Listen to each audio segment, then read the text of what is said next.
2018-23 of the Center for the Study of Social Systems, School of Social Sciences and Jawaharlal Nehru University, where he earned his PhD. He is Ambedkar Chair Professor in Sociology in Charge, instituted by Ministry of Social Justice and Empowerment, Government of India. He has also been the coordinator of Global Studies Program, JNU, run in collaboration of Freiburg and Humboldt University. Currently, he is the editor of Indian Sociological Society Hindi journal, Bharatiya Samaj Shastra Samiksha, published by Sage India. His publications include Caste and Democracy in India, 2014, India's Roaring Revolution, 2006, and Dalit Leadership in India, 2002, and many more. He completed a research project with Professor Jim Sedanius of Harvard University, US, and University of British Columbia, Canada. Till now, he has visited countries like USA, UK, Canada, Germany, and many more. And he has supervised 108 research scholars, 48 MPhil, and 58 PhDs. Sir, please come up on the stage and guide us.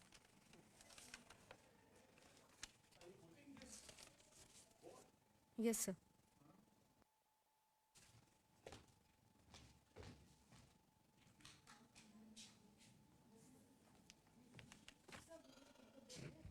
If you can put it here so I can, because now there is nothing behind this. No?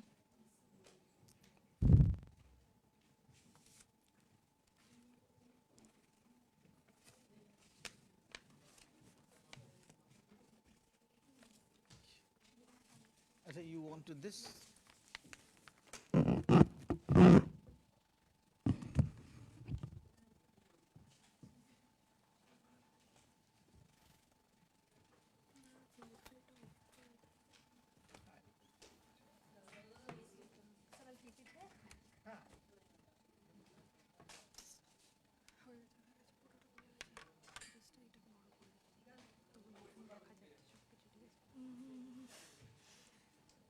नीचे करना पड़ेगा presentation time out rate of कर अभी नीचे का background कैसे हटेगा minimise कर अरे तो हो सकती है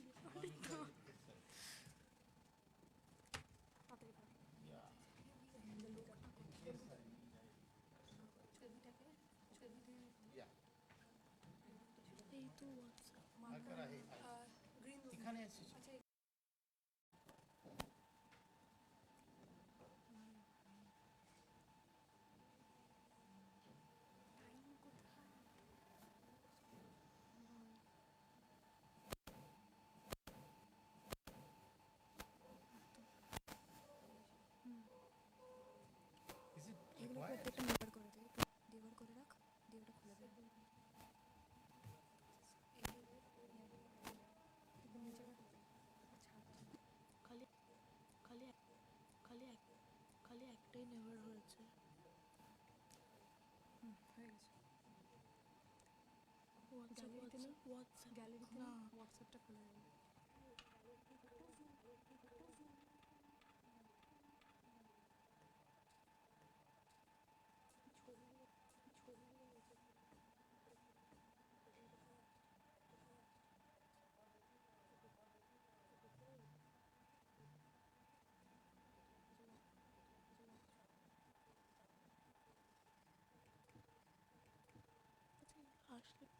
আসলে কি অসুবিধা আছে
How is the Josh?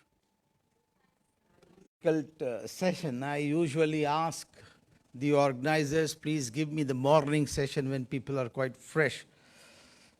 Methodology is one portion that I to give me nine o'clock. So I usually take 9 o'clock class. I know.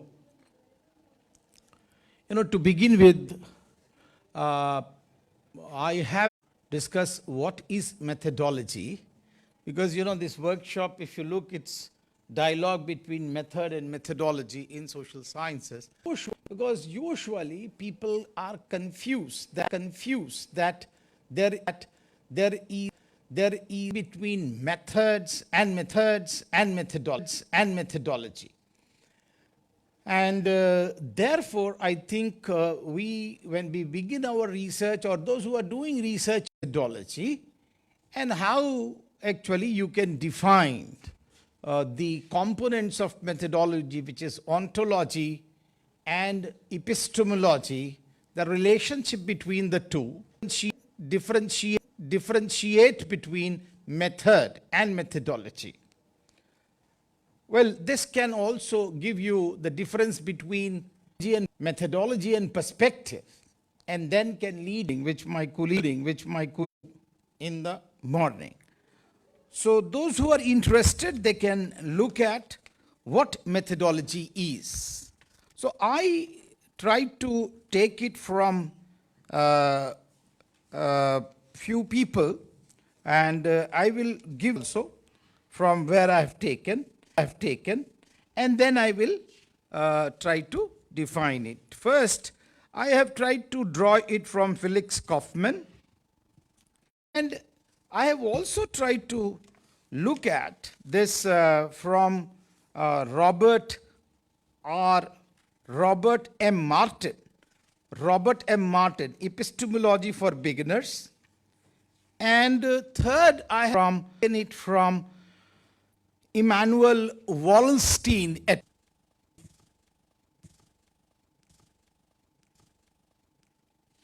Okay, so what Susan Heckman,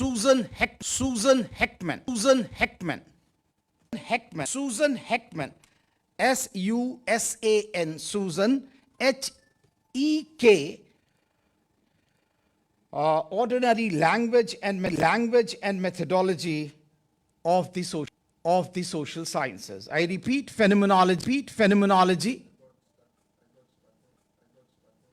ordinary language, back, 1980. And this is Western Political Quarterly Journal, from where I'm drawing it. So I may use also the Blackboard. It doesn't become a lecture, rather it is in a workshop mode. Now, methodology can be defined as a approach, Methodology, very simply, it can be defined as an approach which tells you 4 very important aspects about knowledge. 1, it will tell you about the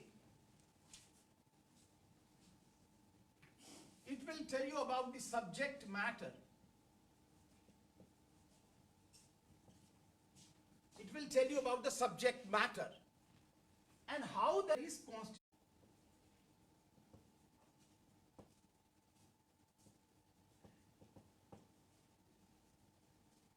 How that subject matter is constituted. Third, it gives you the concepts.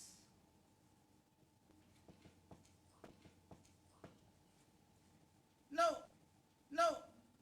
in a very simple terms, methodology tells you the subject matter, how that subject matter is constituted, and third, it gives you the concepts and procedures, the practitioners, concepts and procedures, and last, it gives you the limits of the discipline you are working. That means every discipline has its own methodology. It's not that there is one methodology for everything, but it may be a subject matter. So we have a lot of contestations in the subject matter. Durkheim talked about the social matter is social fact. Weber says, no, it is social action. And Levi-Strauss says, no, it's the structure of the language. So people are having different contexts of having methodology with a subject matter. And that is why social action, they become methodological individualist, and those who are talking about holism, they are talked about as methodological holist. Simple is that. Or some people are talking about structural of the language, they are structurist. Symbology, methodology gives you, and that is why if you look at, it's different from method, and we'll come to that, but methodology gives you a it may draw from very different disciplines. Like science, if you see how revolution is not independent to sociology, but we have used, or stratification came from geology. Physics or geography will give you revolution, and there are so many other concepts. So we have to acclimate the different understanding. Now, if you go by further, limits of methodology, the fourth aspect, gives you the limits of the discipline. I ask a sociologist, please give me the constituents of the tears. And you will laugh, what is this, sir? What are you talking? But if you tell, please give me the cause of the tears, then definitely you can give. So there is difference of the limit of the discipline, that what can they tell you about certainty and what can be left to other disciplines to do. So these four very important aspects, have to be understood by you, that methodology is trying to talk about. Now this brings me to the other aspect of methodology. Methodology has two very important components which have to be made sense of. One is ontology and another is epistemology. Now what is ontology and how actually it can be defined, and what is the relationship of ontology? Because if you can really understand these relationships, then definitely you can do a very, very good research.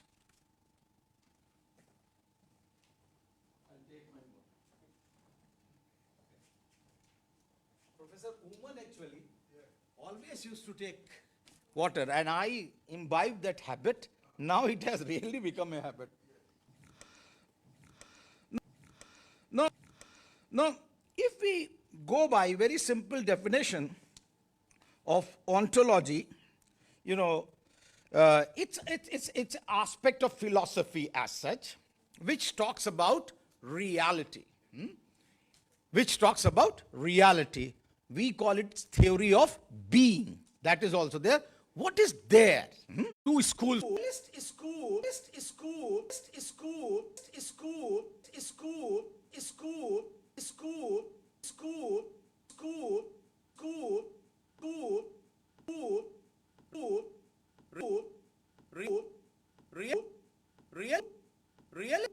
Realist school talks about that reality is one.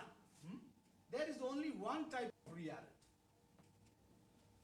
There is one type of reality. You don't invent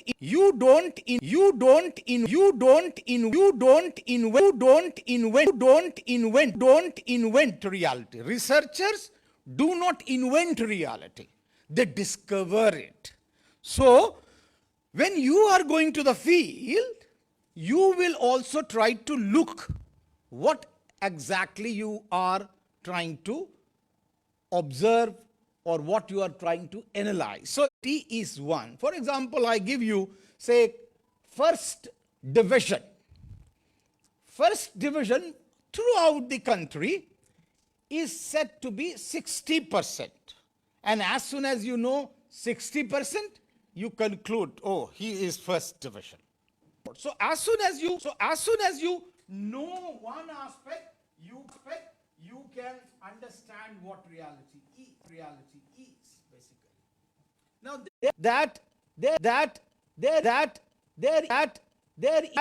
there is one value of G, that is gravitational force, 9.8. Everywhere you will find it. Now if you have taken this position, reality is one, directly because you know the content of the reality, and you can go and observe it on your reality,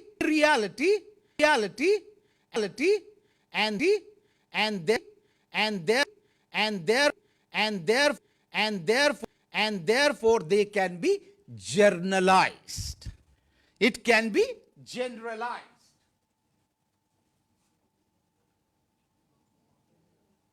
If you have any, I can test the Nivedita. So point of your research. The starting point of your research, which tells you about the reality, and if reality can be ascertained,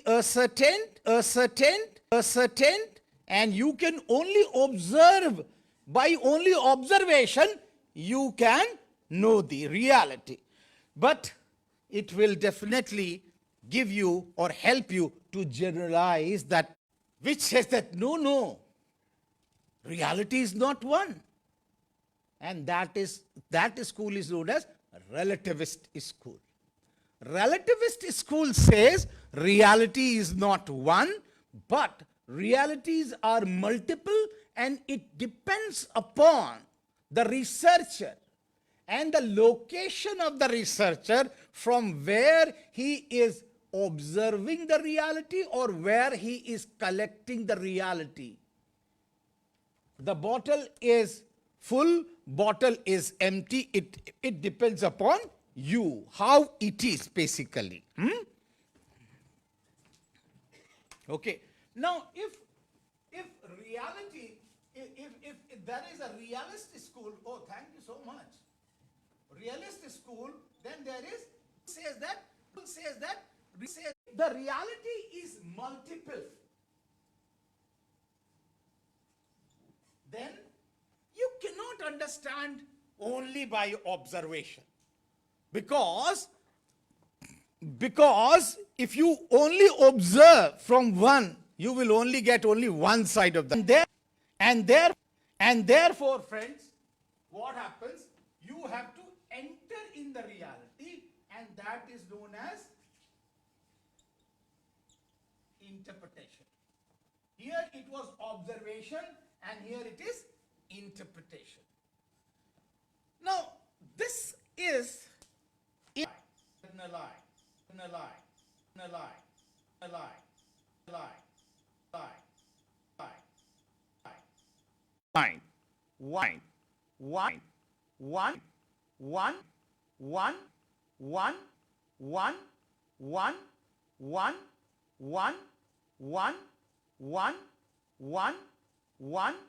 One is basically realist school, and another is here from out, observe from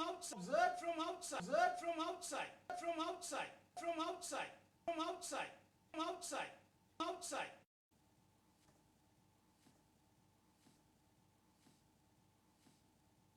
Very, very important aspect is that one, if you are, and that can be only in terms of quantitative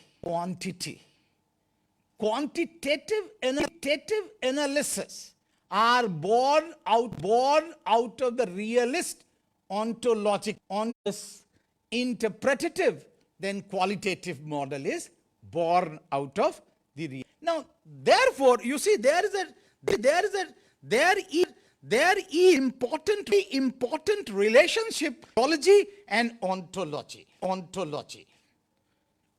we are looking at that how this subject matter, if this subject matter, realist subject matter can be observed.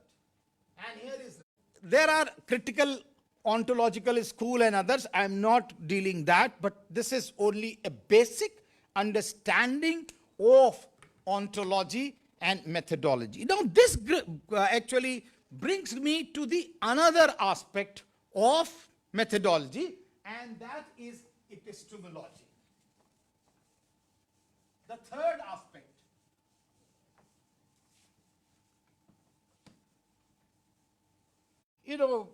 In very simple terms, comes from the term episteme.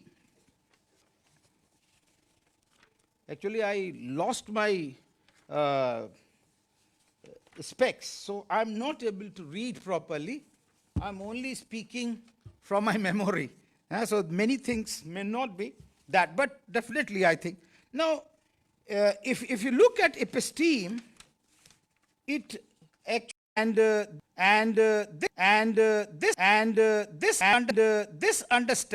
understanding or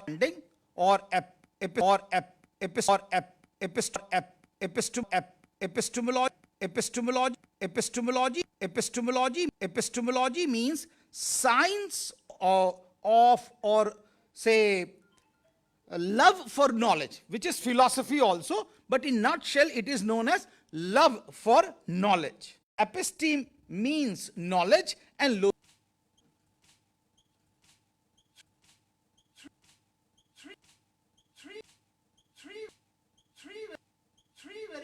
three very important aspects.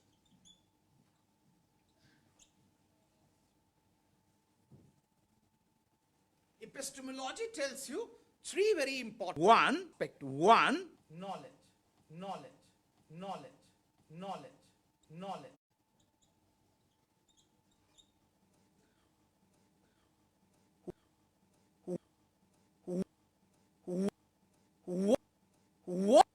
What can be known with certainty and what can be left to faith and opinion. It can be known with certainty and what can be left to faith and opinion, which you can observe, you can rationalize, you can. There are certain things which have given only by opinion, and there is no certainty about that. So you have to differentiate. And the third very important aspect is what is the source and foundation. What is the source and foundation of your knowledge? There is actually, fourth characteristics which you develop, but I'm not at that. The criteria, you develop a criteria on the basis of these three things. You get scientific knowledge from non-scientific knowledge. So we can look at epistemology, a very, very important component of methodology. Okay? Now, nature and scope knowledge, I think, is not very problematic.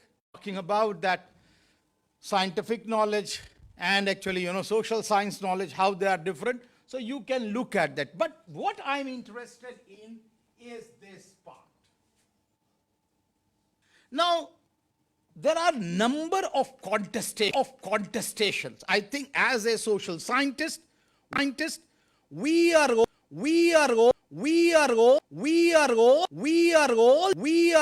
challenged. For this, we know when the people were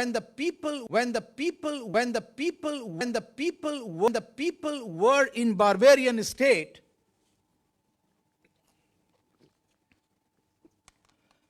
and there was revelation on the other. Faith was further. Faith when the word towards civilization, rationality. So I think rationality is one of the important source. Rationality, first source of the knowledge. Your epistemology begins with the reason. Sun rises in the east.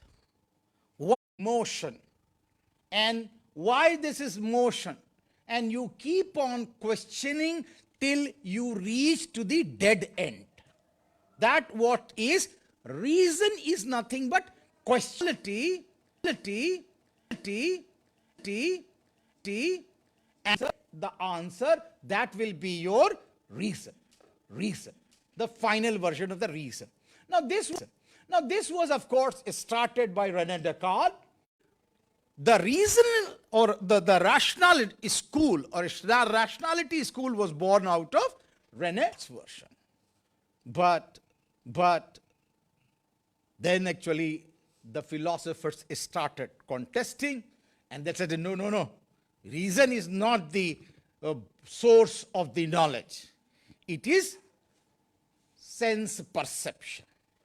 The sense perception became very important. What is sense perception? So there are 5 senses: eyes, ears, nose, tongue and skin. There are 5 senses, and out of these 5 senses, you can have the reality. Eyes, observing; ears, by hearing; by touching. There's something I left. Oh, nose, by smelling. So these sources were very, very germane for understanding the reality. But what happened? As the time passed, only observation was considered to be the main basis of the reality. Why? Because you cannot touch the cosmos. That you cannot taste, touch. There's no smell at all. And therefore, observation became the most valid source of your knowledge. But friends, that is the story that 2 people, one was of course John Locke. And John Locke is considered to be the harbinger. People also talk about Hume. They are the harbinger of, we call it as, one is rationality, rationalism, empiricism. So empiricism was born out of the contestation because of reason. Rather, it is because of sense perception, and that is where empiricism. 2 schools became the mainstay of the reality. So that is the end of the story?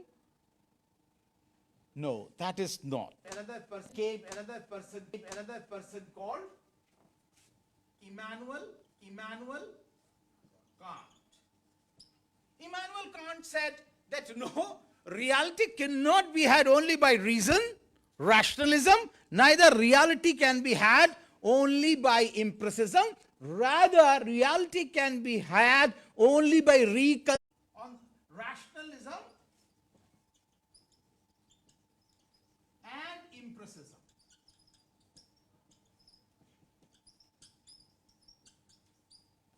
Empiricism can be had, or reality can be had only by rationalism and empiricism. And now I give an example to prove my point that yes, reality can only. Suppose you are driving anywhere, you see a red light, but you stop at a red light when there is, along with red, there are green and yellow, and there is a crossing. Why? you have analyzed from your mind that, oh, if I cross, then there may be, then there who is standing, and there will be challan. Really, if you are really a be accident. Now, why and how this reality has observed the reality on the one hand side, and you have contemplated from your mind. Out of this reconciliation between rationalism and empiricism, reality is born. Now, this was the way that actually we moved for long. We moved for long to understand. So, epistemology have three schools by now. One is rationalism. The second school is empiricism. And reconciliation between empiricism and rationalism. But then, the German school people, Germans always create a problem, well, as well.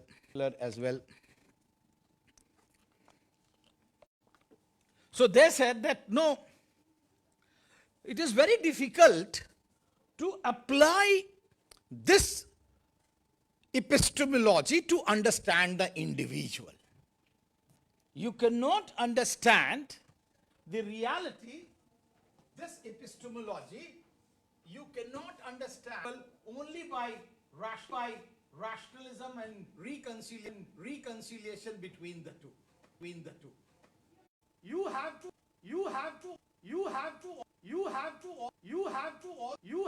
also understand the internality. Because individual is also a human being. He has feelings. He has, according to Weber, intentional and contemplation unless and until you understand its internality. Now, it is here that Wilhelm Dilthey, and I'm afraid actually Wilhelm Dilthey's the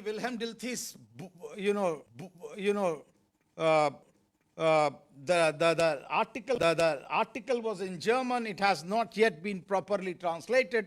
It has been only referred, understanding the internality of the. So Wilhelm Dilthey says that you can, and the question is internality of the individual.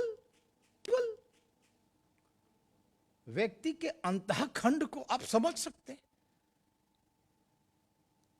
Now that was the question, that can you really understand? And if you can understand the internality of the individual, how can you understand? And why can you understand the internality? Answer is that you can understand the internality of the individual. That is one answer. You can understand. Why you can understand the internality of the individual? Answer is very simple. Because you also belong to the same human species. You belong to the same human species. And therefore, you can individual. The answer is very simple, that there is an outward expression of the internality of the individual. There is always an outward expression of the internality of the individual. How? When people they laugh. And whenever they are happy, there may be tears of happiness rolling. Expression of the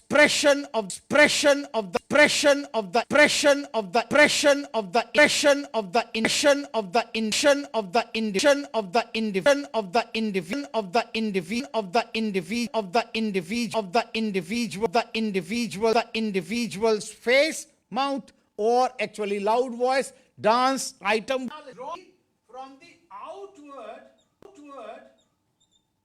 expression.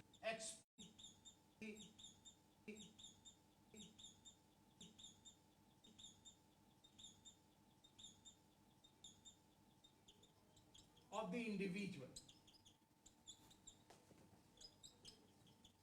Okay? So you draw an analogy, and then you feel when you are angry. How do you feel? How do you feel? You feel when you can observe the outside expression of the individual and understand the internality of the individual by drawing an analogy of the outward expression. But that is not all, friends. He says that this can be misunderstood for psychologism. You can understand that it is psychology. Very different way of connotation or convening the people. Therefore, he adds two more aspects. One, he says that you can understand the internality of the individual if you understand the history and second, culture of the area in which he is living. And the culture of the location of the individual where he is living. Otherwise, this will not be able to make sense. In near Delhi, there is Haryana, or I don't know about Calcutta culture, or West Bengal culture, but in Haryana, if you don't give 7 types of sweets in the marriage, your prestige may go down. He comes and sees 7 types of sweets. He will say, "Arey yaar, in sabko diabetes ho jayega yaar. What are they? 7 types of sweets."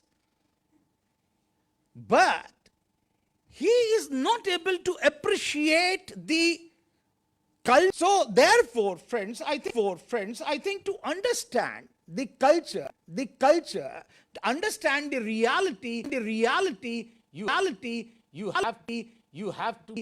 have to make careful, very careful.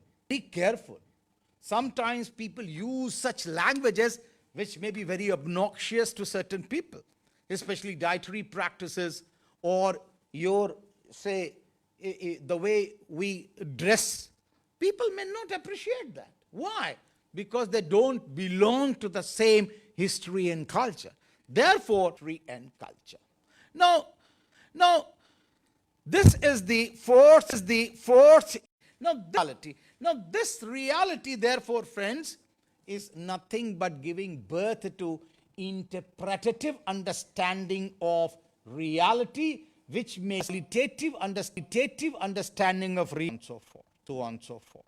Okay, so this is the say, I was talking about epistemology. Epistemology has this source of knowledge. They're important part of your methodology. So methodology tells you about so forth thing. I told one, the subject matter, how that subject matter is constituted. It gives you the concepts and procedure, and it gives you the limit, but it has two. One is ontology, other is epistemology. Methodology is telling you whether you will take reality as one or you will take reality as and foundation you will have.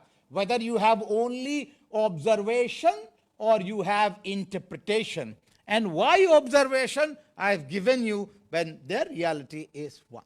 Therefore, friends, what I have concluded that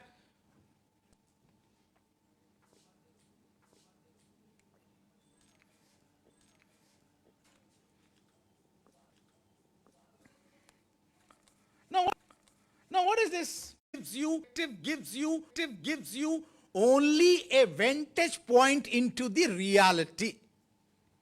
Perspective gives you, as soon as I say Marxist perspective, you have understood. Yes, classes, about 2 classes, have and have not. Proletariat, bourgeois, capitalist and working class. As soon as I say Marxist perspective, as classes are constituted, it is which will tell you how the classes were constituted? What is the understanding of the subject matter? Okay? When you are talking about epistemology, what is the source and foundation of the class? Then you are going further. So perspective is only vantage point. You can take example of functionalist school. But how that structures are constituted? How? You are not going to get. Okay? So there is difference between methodology and perspective. And therefore, there is also difference between methodology and method. What is method? I have taken this actually definition of method from a very simple book. If you have all, I think you all had. What does Goodenhat says? And I am giving you this, that Goodenhat argues that nothing but applicative principles. Method is nothing but application of scientific principle for collecting the data.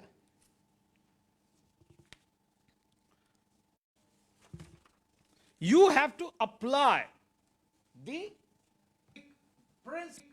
principles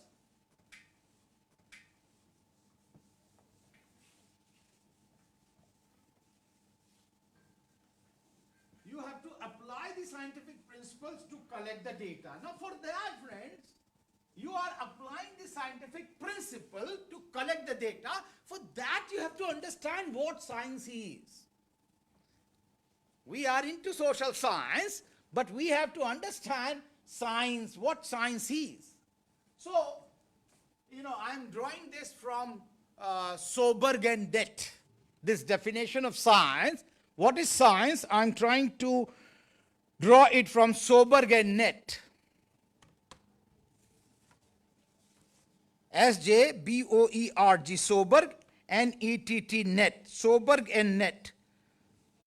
This is Gideon Soberg, G-I-D-E-O-N, Gideon Soberg, S-J-O-B-E-R-G, Soberg.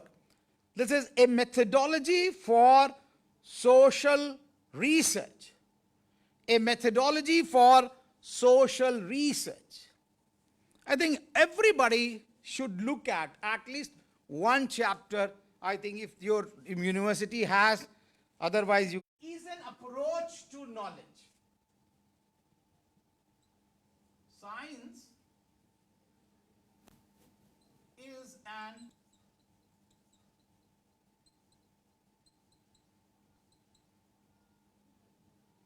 to knowledge. Science is an approach to knowledge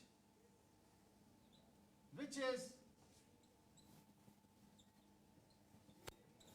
more organized, and calculated than ordinary inclination.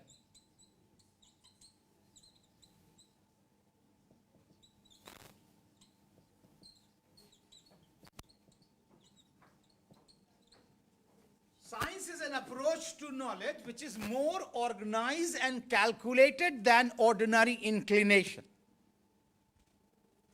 We all know that sun rises in the east and sun sets in the west. Ordinary inclination is the sun rises in the east and sun sets in the west, but scientifically it never rises and it never rests. Therefore, friends, I think we have to be, we are not talking about science in a laboratory where big telescope, burette, and test and reagents are there. We are not talking about. For us as social scientists, we have a very simple definition of science. Science is an approach to knowledge which is more than ordinary inclination. If you have not understood, I'll give you an example. Here is a bus stop, and here is a bus. we Januites, we always wait for 6:50. Bus. When you are waiting for a bus this side, you always feel that bus this side are coming more in number. इधर तो बस ही नहीं आ रहे. होता है ना? Now this is an ordinary inclination. This is no. So how will you convert this ordinary observation into scientific observation? One, you are waiting for 6:15. Now 6:15 can change. Therefore this reality is variable. So you have to freeze this variable first. If you are waiting for 6:15 this side for say 10 to 11 a.m. Don't go here 10 to 11 9. Okay, 6:15, 10 to 11 and when? And Monday. Now you count the frequency of the bus that on Monday 10 to 11, how many bus 6:15 have come this side? Now you can say, sir, within 1 hour, organize your data. Now you go this side, wait for 6:15, 10 to 11 a.m. Monday, 4, then you can say bus is coming less this side, otherwise you cannot say. So what you have done, you have made an approach to knowledge. Which levels are those which can change? So you were waiting for 6:15, you could have 20 and said bus nahi aa rahi hai. You cannot say that, okay? So you have frozen. That means you have organized your data. And then you counted the frequency. That means you have calculated. So what is the definition I'm saying? I'm only saying definition. Science is an approach to knowledge which is more organized and test and then you will come to know. No, friends. Science is only an approach to knowledge. Logical question can be, there are other approaches to knowledge also. I will come to that later. But right now, what I'm trying to say, method is nothing more than application of scientific principle for the collection of data. And therefore, there is methodology and method. Problem is that people teach us method in the name of methodology. And therefore, whenever you listen now, there is a course on methodology, you can now. But you can go on methods, different types of methods. I'm not going into that detail. But my point was that I have to differentiate. When we talk about methodology, about ontology, epistemology, and method, where are we heading? Where are we heading? Basically, we are heading to theory building. We are heading towards theory building. That means methodology is not end in itself. I think I will also try to just define for yourself the theory. What do I mean by theory? I am drawing from dictionary meaning of theory because that is the area of Manoj, and I am intruding Manoj with your kind permission.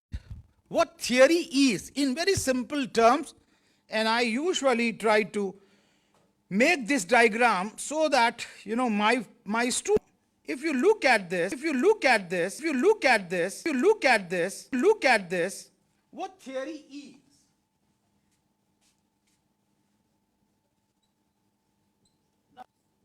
Now theory is logically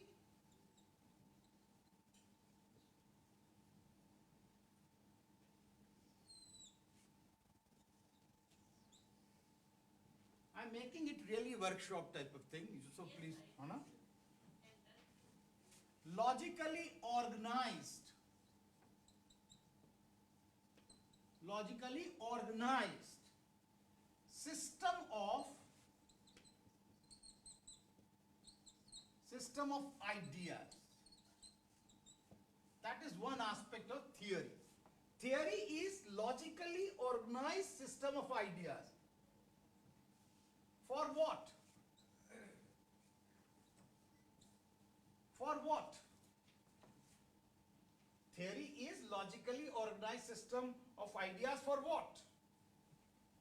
The answer is for explaining.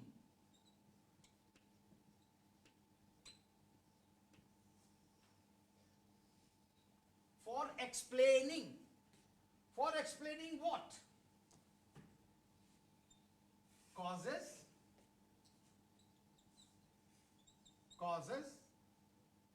relationship,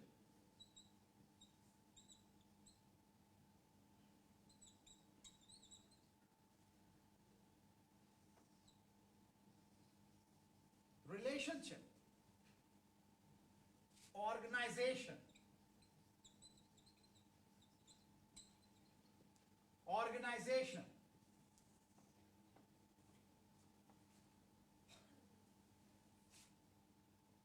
impacts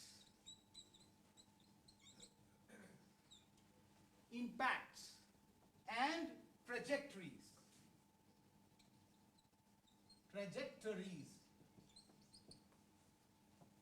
Theory is logically organized system of ideas. For what?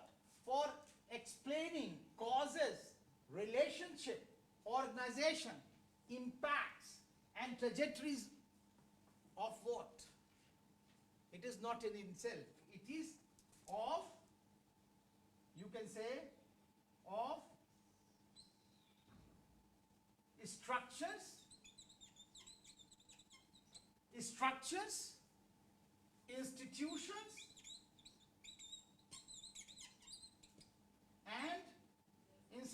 and phenomena.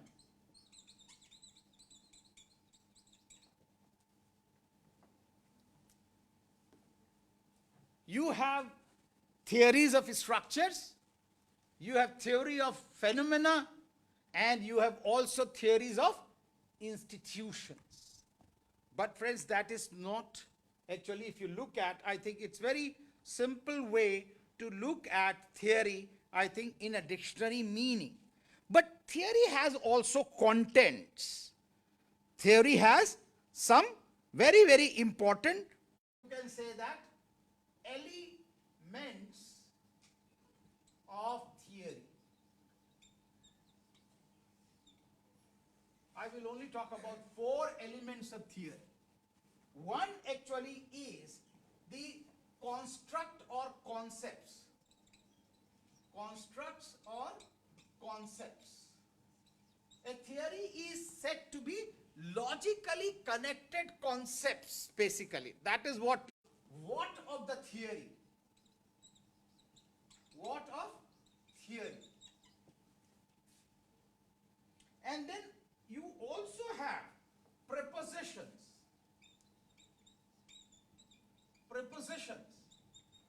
Which tells about how of theory.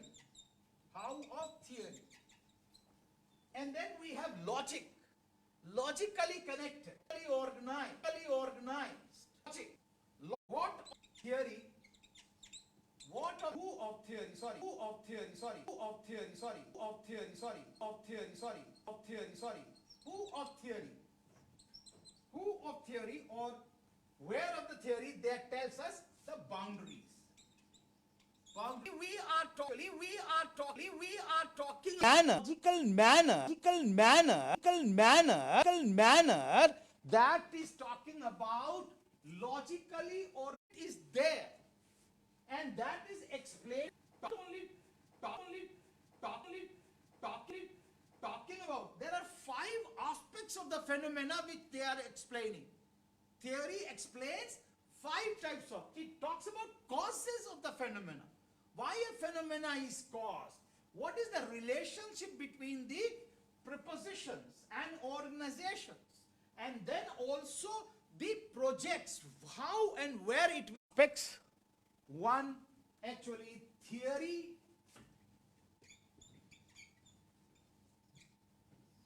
the top down approach,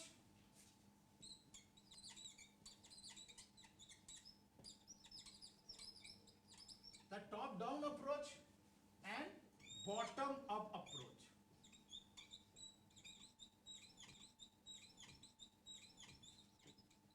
Bottom top down approach, you begin with a theory, and you draw a hypothesis.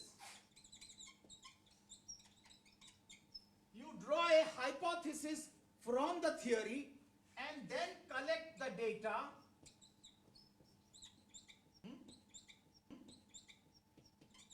and then deductive approach of theory. You collect the data and try to prove the hypothesis. But in the bottom-up approach, you start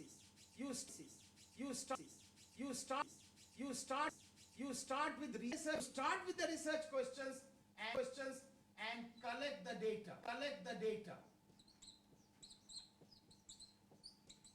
And then you evolve a theory.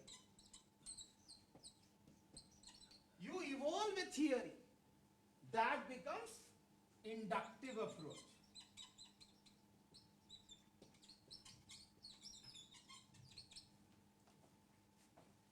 That becomes an inductive approach. Now this module, if you look at what I have just done, has talked about beginning with methodology, ontology, epistemology, and within epistemology, I have tried to look at 4 schools: rationalism, empiricism, reconciliation between rationalism and empiricism, and then internality. I have left 5th school deliberately because you have done Weber in the morning also, but I can do ontology, and then I have tried to differentiate it with perspective. I've talked about method, and then leading to theoryability. Now this is one full module of your methodology. Please try to understand, and you can read. This is nothing but A, B, C, D of the methodology. As much as you can read, you keep on reading. You can give the reflection, you can ask the question, otherwise second module. It is time? I have time? Yeah. You have some reflections, so it will help me. That, sir, it is not becoming clear.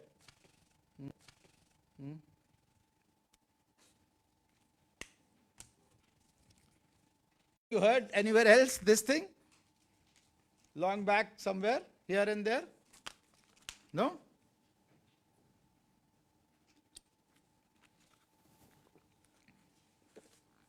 Okay?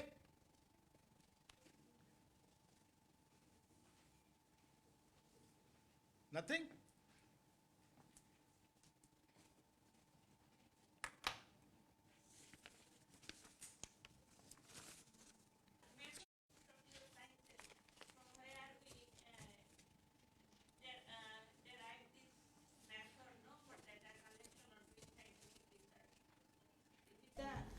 I think actually that is very simple way to put methodology. I think that is very simple way to look at methodology, that it gives the philosophy. But what exactly is philosophy? Because philosophy itself is such a vast. Philosophy itself is a big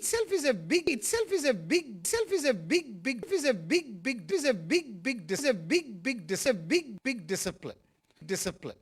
So using one word will not help you. I think we have to include methodology is, I told you, has actually four components of methodology. It will be reduced only for actually cutting the quote. Methodology tells you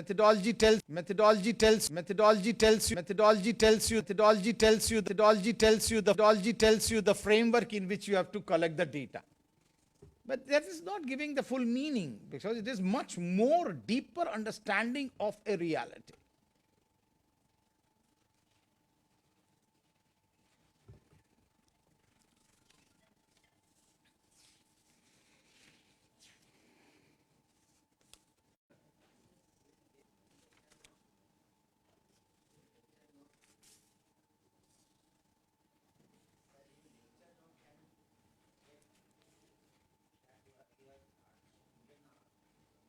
The lecture note.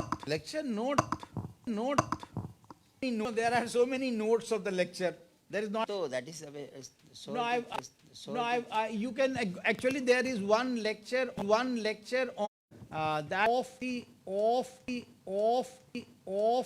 multidisciplinarity in understanding society. I think that you can download. That will give you of multidisciplinarity in understanding society. web link is there. Huh? Web link of the multidisciplinary. If you want to listen this lecture again, sciences, I think that can be taken by you. Okay, so let's come to the other aspect. What is reasons for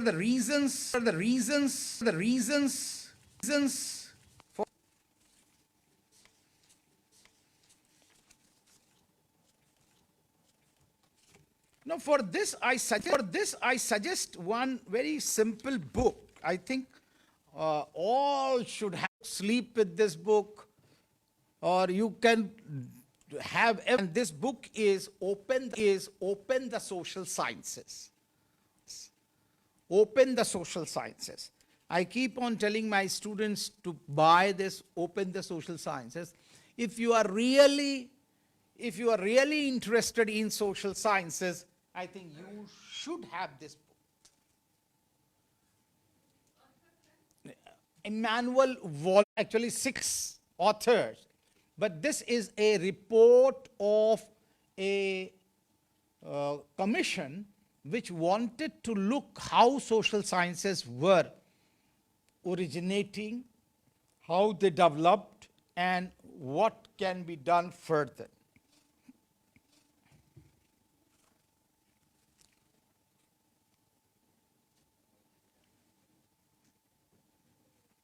Now I have defined. Let me say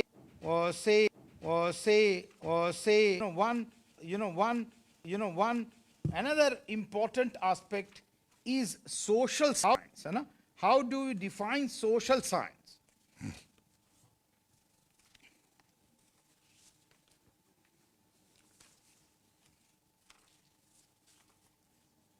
Now, I'm taking this definition of social science from Emmanuel. Social science is basically a product of the modernity. Social science is the product of the modernity.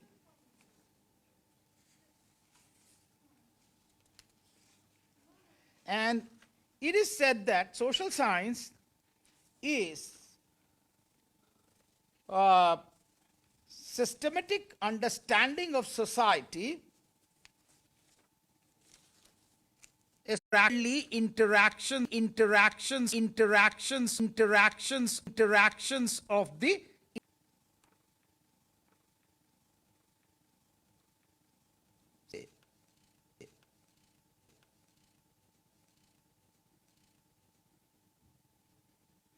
and this wordly is, I'm drawing this wordly from Peter Berger and Lockman, Invitation to Sociology. In sociology and social sciences, we are interested this wordly knowledge. So social science attempts to actually have a organized and say secular and systematic knowledge of this worldliness. Okay. Now we all know that science was born out of scientific revolution.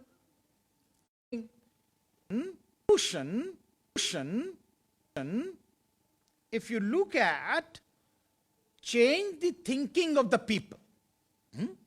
The two very important impact of scientific revolution was that the world which was immeasurable became measurable. The circumference of the earth became measurable.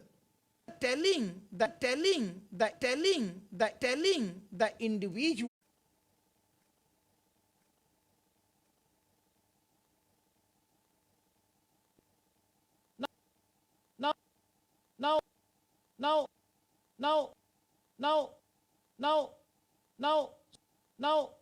Now, scientific revolution further also was actually divided into two classical schools. Scientific after science is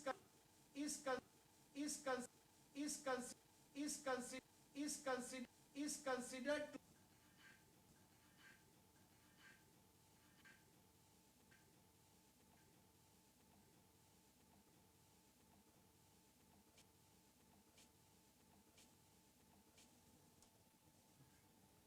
Now it's very important, friends, that you understand the interdisciplinarity, and we also should understand that as social scientists we have to study science. Little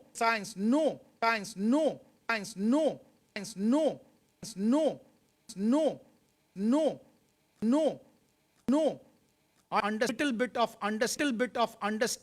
understanding of science as well, and at least please look at the basic aspects of 5 people at least. Just basic theories of the one. Third, look at Einstein. Fourth, Bohr, and fifth, Max Planck. These 5 look at.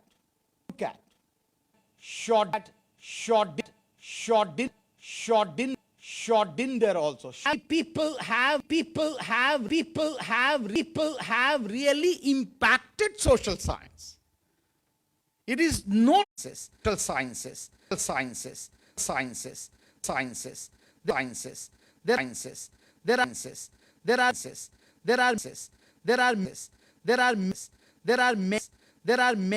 many,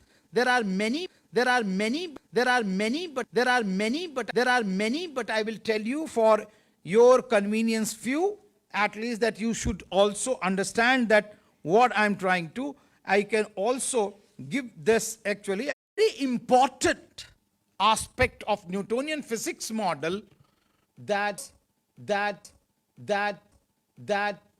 people argue that reality is observation. One very important aspect. Earlier they were talking about only rationalism, but Newtonian physics showed that reality. You can know the symmetry between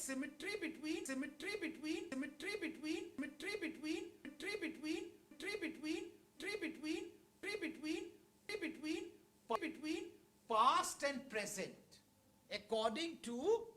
According to Newton, there is symmetry between past and present. First law of motion.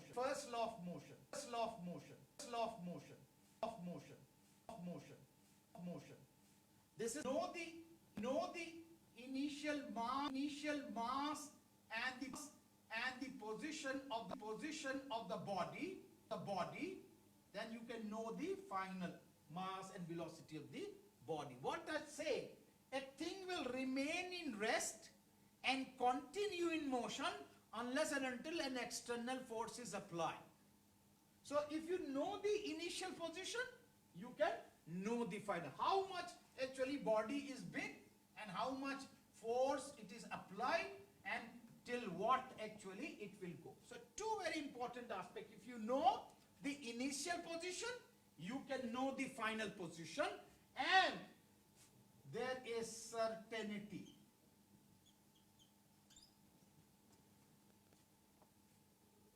If the body is of 2 kg and if you have put the force of 5 horsepower, this will go till this place. This was Newton's law. Now, what was the impact of Newton's law on sociology or social sciences? The impact was, if you can know the origin, you can know the final position. That means if you can know the origin of the phenomena, you can know the origin of the phenomena, you can know the final position of the phenomena. And therefore, the social scientist started going to the origin of the phenomena. If you remember one book by Murdoch, G.P. Murdoch, Origin of Family. Origin of Family. What did he do? He studied 250 societies. 250 societies to understand. What did Marx do? Marx talked about origin of property, private property, origin of art. Every social scientist started going into the origin of the phenomena. And you also, when you go for your research, or even if you have some quarrel, you start, kaise hua? You also start with the origin. Now, this origin has not come on your own. It is not natural. Rather, it already. It's not that you are not in a science. Origin became very important because of the Newtonian physics model.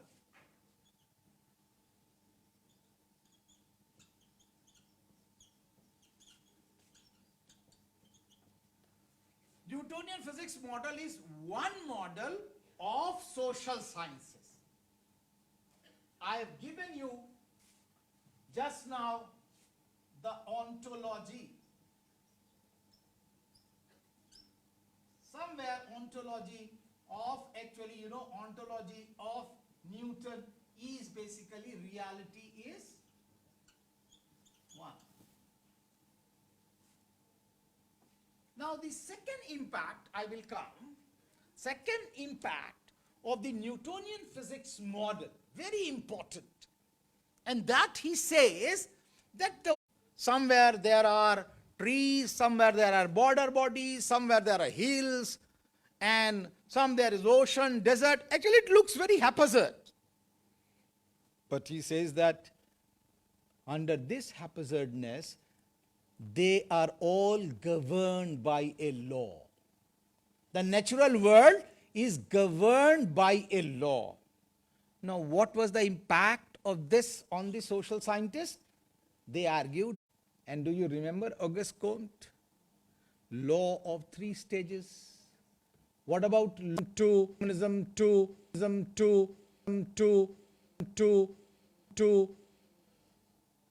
what about actually development of Durkheim? Mechanical solidarity to organic solidarity.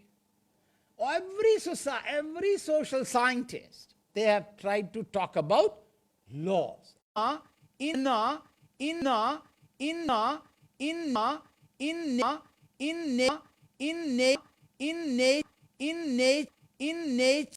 nature is happening or takes place in the universal force. There is a universal force in which every universal gravitational.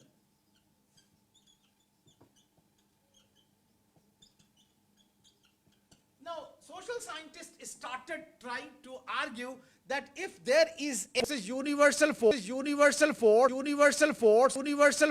in which every natural phenomena ushers, then what is equivalent to social force? culture, culture, culture, out culture, out culture, out culture. So for social scientists, culture is the universal force in which every phenomena ushers. Give it to you, you can give it to you, you can give it to you, you can click to you, you can click it and keep it. But to cut the long story short, that one school of social science emerged out of Newtonian physics model. And Newtonian physics model, therefore, we can actively understand, and that is where quantitative analysis was one very important aspect. The second school which emerged, classical school of science which emerged, that was Cartesian, out of the understanding that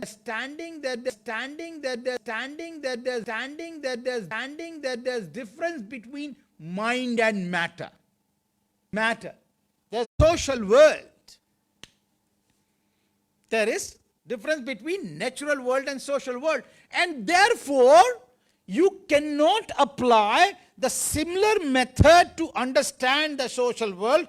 Newtonian physics model will not help us to understand the social world, the cultural world, the historical world, and therefore talking about reconciliation between empiricism and rationalism, adding internality and also the social action, understand, that is known as humanism.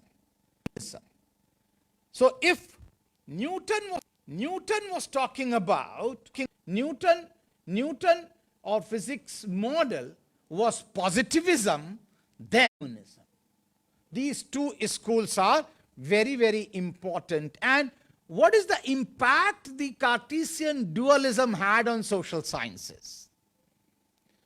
And I've given you epistemology, the four epistemology which I've talked about: rationalism, empiricism, reconciliation, and internality. So Cartesian dualism has of between empiricism and rationalism. So this is another impact of the social.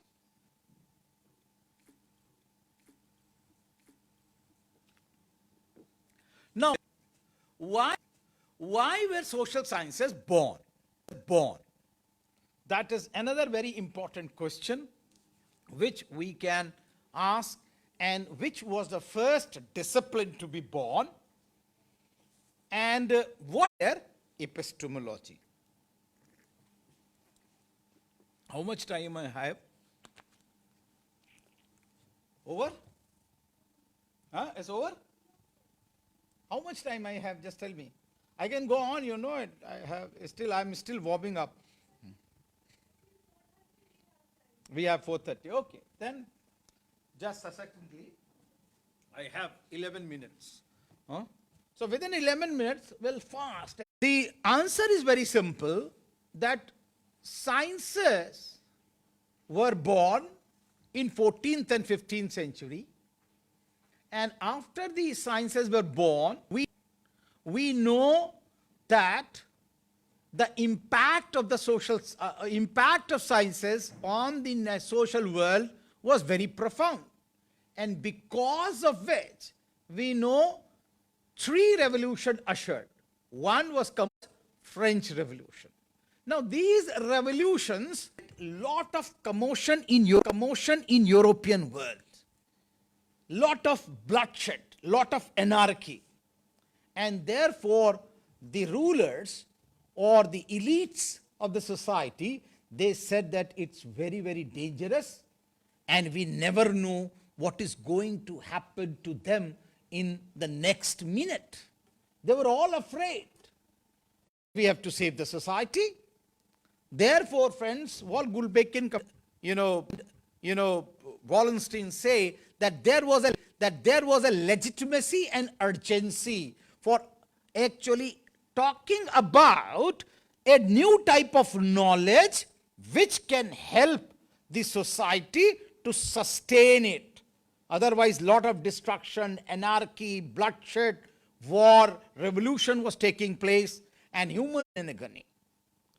And therefore, they said that if we know the knowledge about the society, then we can help.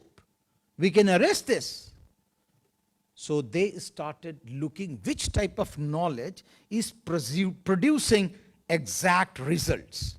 Philosophy had failed by that time, and theology as a knowledge system had also failed. They were not giving results. Theology as a result. And therefore, they started looking towards science. That science was giving. Now, they said that if we can get, if we can get scientific knowledge for the society, then we can arrest this decay. We can clear this anarchy, and there can be order. As Professor Manoj was talking about that, why did Durkheim ask for? There was disorder, and that's why he was asking for order.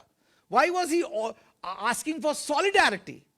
There was animosity, and therefore solidarity. So, this very, and these are very good. Biographies are very good. Read, and you will not believe. Marian Weber was not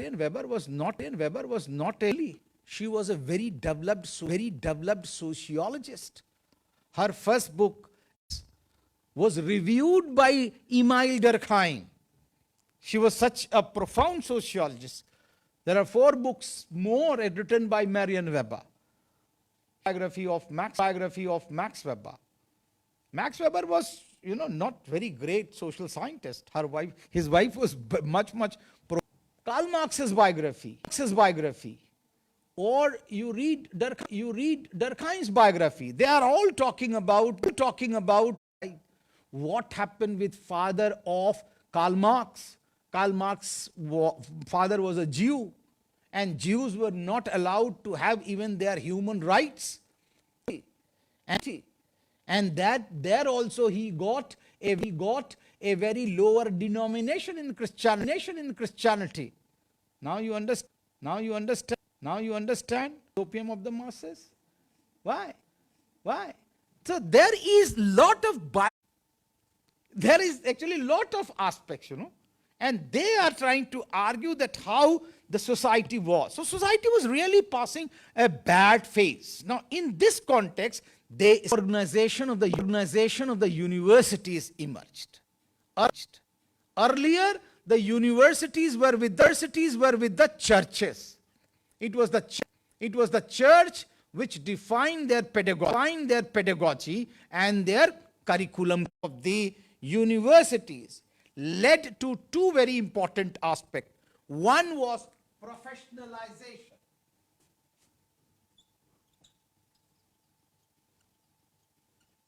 One was professionalization. That means they were producing the knowledge, and they were also producing producers of knowledge. The researchers and the production of knowledge both. Disciplinarization. Now, knowledge has to be disciplined, and therefore disciplines. Discipline is the work order.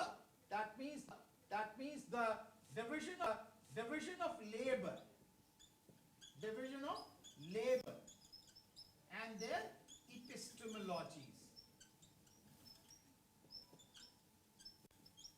2 things, epistemologies and division of labor. Who will do what?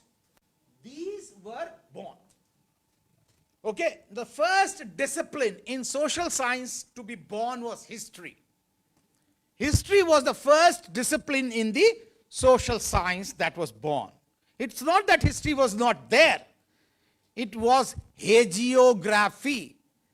It was not history. Hagiography means when you write eulogies of the kings and the queens, Akbar Nama, Banbhat's Harsacharita. These are examples of hagiography. Now, history has to change the epistemology and methodology. Now, history has to go and tell us the exact time period and the place where the event had occurred. And therefore, they had to go to archaeological site. History became ideographic. Nomothetic, it became ideographic, particularistic. The first discipline to be born. The second discipline to be born was economics. Now, economics was earlier being practiced with political economy. That means they were being practiced with the politics. Now, people argued that how politics and economics can go together. Welfare and actually, welfare and profit can go together. And therefore, economics was dissociated from politics. Now, politics, the epistemology of politics on universal psychology of every society, or whether it is old society, whether it is village society, or whether it is city society, cosmopolitan society, every society has one psychology, that is of consumption. That means there was a universal psychology of consumption. And that is why the epistemology of economics became nomothetic, universalistic. It's a law of supply, and that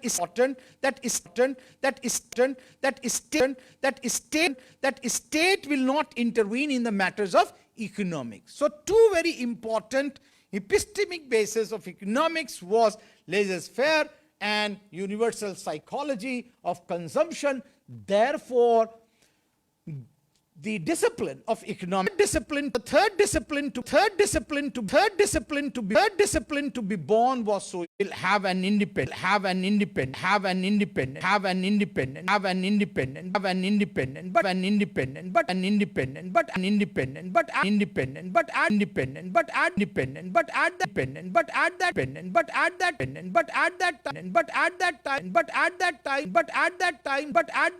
politics had a very small subject matter, and therefore they dragged philosophy, anthropology. Now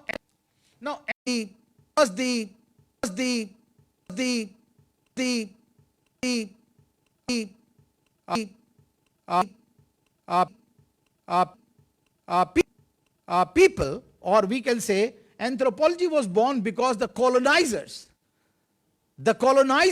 when they started having their march, or when they started colonizing people, they met people, written records. Second, they had understood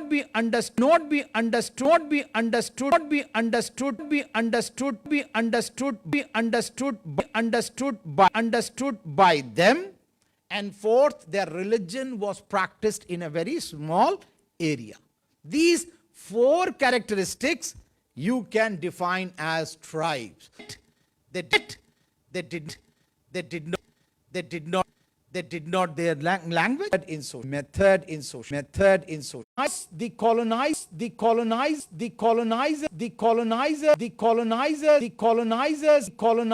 met the people who had no written records, and their language cannot be understood. The second method which was born was holistic method. Holistic method was born because the institutions of the tribes were not segregated. They were interrelated, born out of this, and it was orientalist.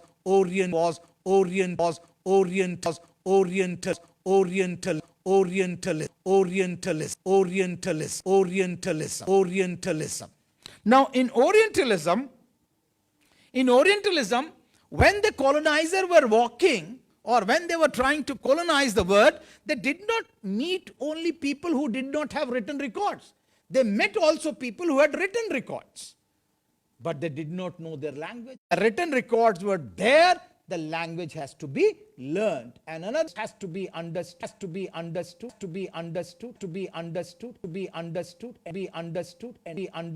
and read. So these 6 disciplines were born. The 7th discipline was born after Second World War. Second World War tried to divide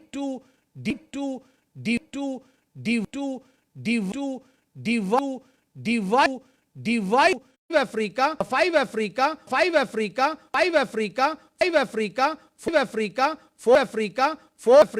4 Europe, Pacific, Russia, and 4 East, Middle East, Southeast Asia, and South Asia. These 15 regions were supposed to be understood. But you cannot understand them by one discipline, economy or polity. One roof, basically area is studies. The 7th discipline to be born, geography.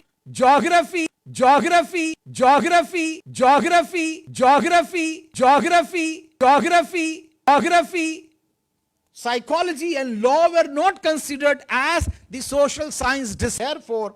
Therefore,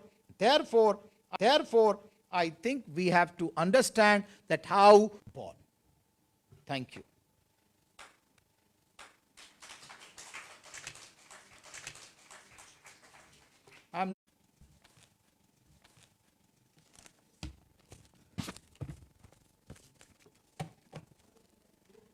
If you have some reflection, if you want to thank me, you are most welcome.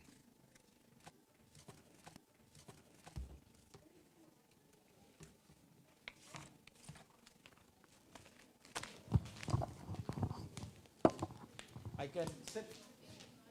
You have the strength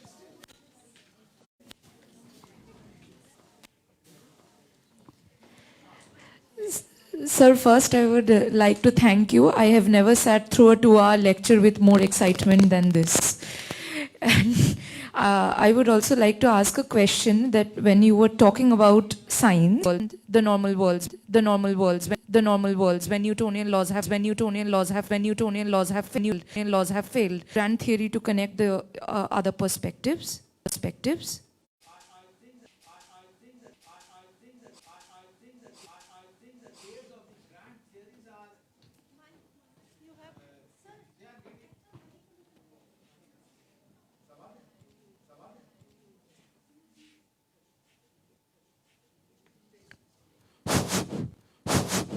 Yeah, I think the time for the grand theory is getting over.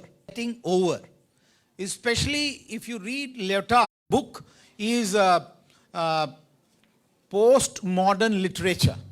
I think that is a very trying to argue that the two meta narratives of science have really failed, and he is trying to read 2 texts. One is The Structure of Scientific Revolution by Thomas Kuhn, and second is Against Methods.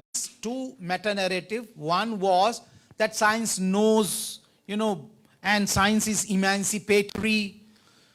But after Holocaust, after Gulag in Russia, and after Hiroshima and Nagasaki, can we really say science is emancipatory? And second, whether science knows all, that has also been questioned. And very important aspect is that Thomas Kuhn, who has already written Species, and second he has quoted Max Planck's biography. Now, Charles Darwin is crying to his teacher, teacher, look, I have written such a profound text, and nobody's reading. So his teacher tells that, look, why are they not reading? They're not reading because if they accept your theory, what will happen is objective, and science is really, reality 2-4, then why people are not reading? There is so much of unscientificity within science itself, and that's why people are not reading. Therefore, he says that, okay, you wait for the younger generation. They will read their work and they will read your work also, and then only there will knows all, and science is done away with. And that is why postmodernism is talking about not actually universality but particularism. They are not talking about objectivity, they are talking about relativism. Why? Who writes meta-narrative? Only victors write their history.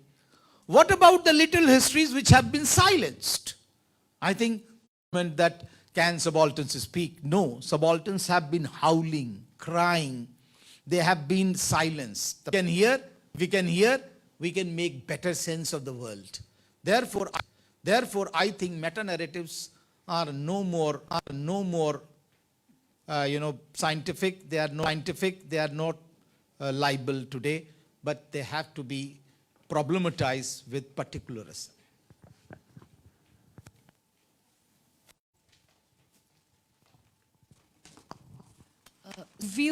Book view came later to the field view.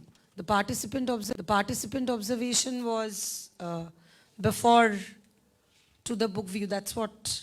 I think you asked one question in the morning of Bete. Yeah. Can you repeat that question? Because I was very much interested to answer. Yeah, actually, going through his discourse, psychologists, we still lag behind our own methodologies, because of which the sustainability of the discipline is getting affected. So I just wanted to ask whether, because he wrote the discourse quite a few years back.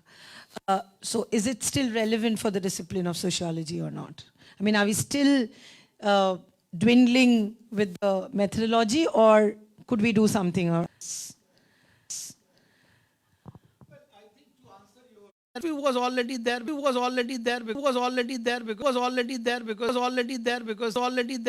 actually each nation or each society, each civilization had their written material. But that criticism was that it was prescriptive, it was normative, and it was static. But field view came because actually it was then and there contemporary, therefore it gained. But book view was there. But as a discipline, I'm trying to interpret your book. Earlier, the natives were interpreting their own book. Now the others were coming and trying to understand. And that is why, Aryan became a race, Aryan became color, and that color so that is a very different aspect. Now, as far as Andhra is concerned, I wrote a critique. If you that I did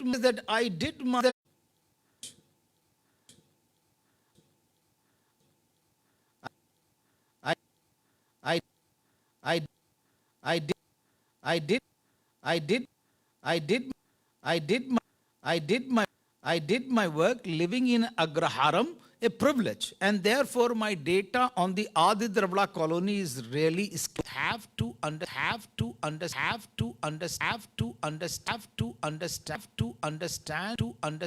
We rather it is only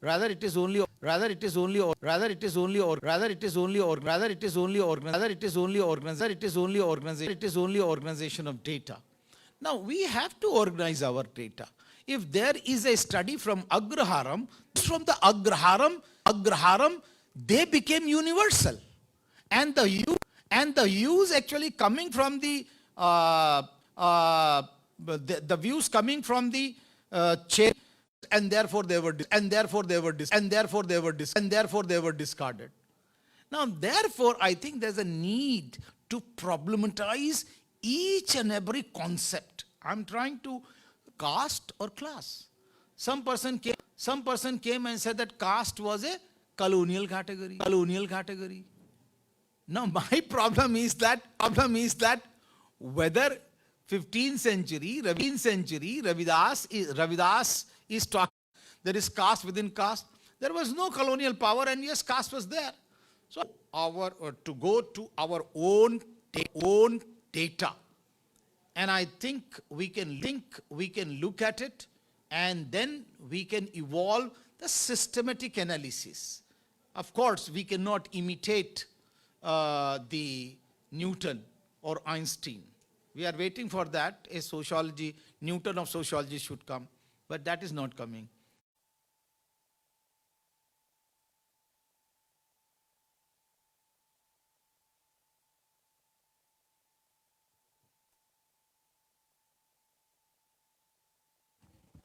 Thank you, sir.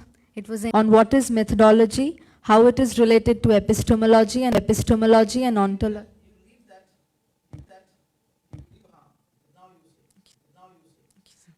Ontology and difference between method matter, subject matter, how the subject matter is constituted, the concepts and procedures and limits. What is meant by ontology, when to use observation and interpretation, how quantitative and qualitative models of research emerge through these, the link between epistemology and the nature and scope of knowledge, what can be known with certainty or through faith and knowledge, and the source and formation and the foundation of knowledge, non-scientific knowledge. Sir spoke of reason and perception as the two sources of knowledge which were important for informing research and the consequent schools of rationalism and empiricism to understand reality. Sir then spoke of the understanding of internality of the individual that emerged as another school of thought. This can be done by drawing an analogy of the outward expression. The school is the birth of the interpretivist and qualitative methodology perspective. Sir explained that methodology is different from perspective. He then explained what is method. He explained what is meant by science and then focus of scientific knowledge in the case of social sciences. Sir explained that methodology is the means to the end of theory building. He then explained what is theory through a concise diagram. He also spoke of 4 elements of theory: construct or concept, testing or deductive approach to theory, and bottom-up approach, studying research question approach. Sir then spoke of what is social science and the emergence of social science. He explained some impacts of the Newtonian model on social science and how that led to the development of quantitative school.